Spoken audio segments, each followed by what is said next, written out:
Friends easily बना सकता हूँ, ठीक है।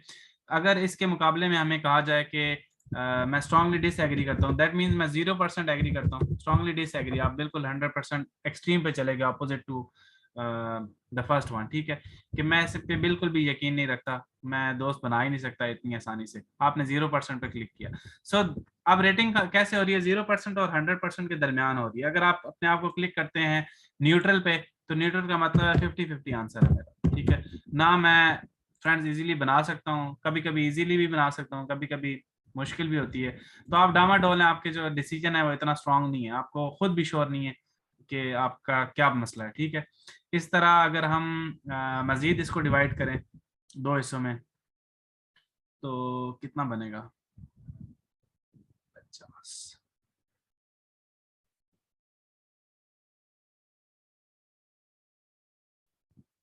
कितना बनेगा?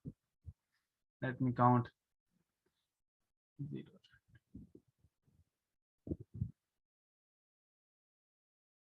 17 बनेगा चाची। ऑलमोस्ट 17 बनेगा ना। इसको 17 कर दिया, ऑलमोस्ट इतना ही बनेगा ऑन एवरेज, ठीक है। इसको कर दिया 34, इसको कर दिया 67 और इसको कर दिया 84, राइट। तो अब आपसे पूछा जाए मेक फ्रेंड्स इजीली, अगर आपने मोस्टली एग्री पे क्लिक किया, फॉर एग्जांपल 6th वन पे क्लिक किया, दैट मींस के 16% अभी भी आप अपनी पर्सनैलिटी पे श्योर नहीं। आप 84% तो एग्री करते हैं, लेकिन आपको लगता है कि यार 16% में कहीं गड़बड़ है, ठीक है। दैट मीन्स कि आपको पर्सनैलिटी में अपना कहीं ना कहीं कोई छोटा मोटा डाउट है। आप जो भी आंसर दे रहे हैं, आप इसका डाउट है। तो सिंपली जो भी आपसे क्वेश्चन पूछा जाए, आप इस रेटिंग के थ्रू देखें कि मुझे कहाँ पे प्रॉब्लम होगी, ठीक है। साइकोलॉजिस्ट इसको किस नज़र से देखेगा? साइकोलॉजिस्ट इसको हमेशा इसी तरह देखेगा कि 84% तो एग्री करता है, लेकिन कहीं ना कहीं इसको प्रॉब्लम जरूर आती है, ठीक है। तो अब ये तो आप कह रहे हैं कि मुझे 16% प्रॉब्लम आती है, और हमेशा इंसान अपनी पर्सनैलिटी थोड़ी सी अच्छी बताता है, of course.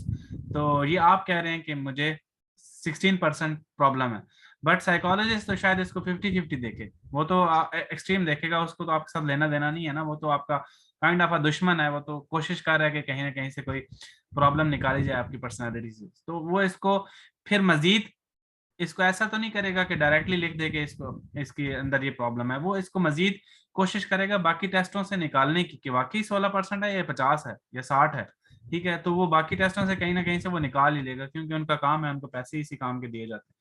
So this is very important point कि आपने कोशिश करना है।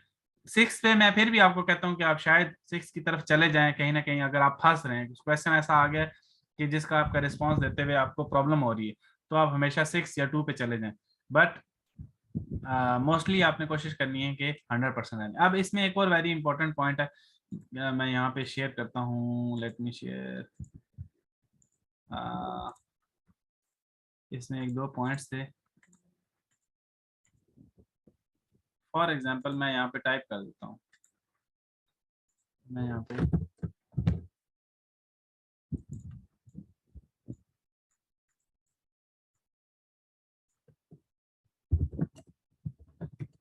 अब इस तरह का कोई जुमला आ गया, आई लाई समटाइम्स, ठीक है। अब ये जुमला आ गया, या फिर आई लाई का जुमला आ गया। अब इस पे आप लोग क्या करेंगे? इससे आपको चीजें शायद और भी क्लियर हो जाए, ठीक है। क्योंकि ये जो ऐसी चीजें हैं जिसमें लाय आता है, जिसमें चीट आता है, जो कि ऐसी चीजें हैं जो कि कभी भी सोसाइटी के अंदर या ऑर्गेनाइजेशन के अंदर हमेशा एक्सेप्ट नहीं की जाती। आप अगर ऑर्गेनाइजेशन में झूठ बोलेंगे तो कोई भी एक्सेप्ट नहीं करेगा। आप अगर ऑर्गेनाइजेशन में चीटिंग करेंगे, धोखा देंगे, तो ऑफ कोर्स उसको कोई भी एक्सेप्ट नहीं करेगा। अब आई लाई समटाइम्स जुमला तो ऐसा लग रहा है कि अब मैं कभी कभी झूठ बोल लेता हूँ, तो ऑफ कोर्स हम सब कभी ना कभी झूठ बोल लेते हैं, ठीक है। तो इसमें आप क्या करेंगे? या फॉर एग्जांपल इसको मैं यूं करता हूँ, आई लाई,